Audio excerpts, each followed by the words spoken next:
যারা যারা WBCS পরীক্ষা দিবেন তাদের জন্য সুখবর, আজ থেকে অ্যাডমিট কার্ড দেওয়া শুরু হয়ে গেছে। অ্যাডমিট কার্ড ডাউনলোড করার নিয়মটা দেখে নিন সবাই।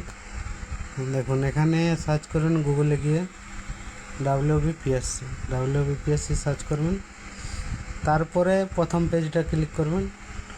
এছাড়া ডাইরেক্ট ডাউনলোড অ্যাডমিট কার্ডও ক্লিক করতে পারেন, পুরো পেজটা ডাউনলোড অ্যাডমিট কার্ড। ঠিক আছে, ডাউনলোড অ্যাডমিট কার্ডে ক্লিক করলেই এখানে লেখা আসবে ক্লিক হ্যাঁ, দেখো West Bengal civil service EXE ETC examination. ঠিক আছে, ক্লিক করলাম। এইবারে এখানে নামটা দিতে হবে। এখানে ধরো আমার নাম আশিস দিলাম। এইবারে এনরোলমেন্ট নাম্বার দিতে হবে। এখানে এনরোলমেন্ট নাম্বার দিলেই এখানে আমাদের চলে আসবে অ্যাডমিট কার্ডটা। ডাউনলোড অ্যাডমিট কার্ড ক্লিক করলেই চলে আসবে। নিজের এনরোলমেন্ট নাম্বার দিয়ে দেবেন, অ্যাডমিট কার্ড দেখতে পাবেন। ঠিক আছে।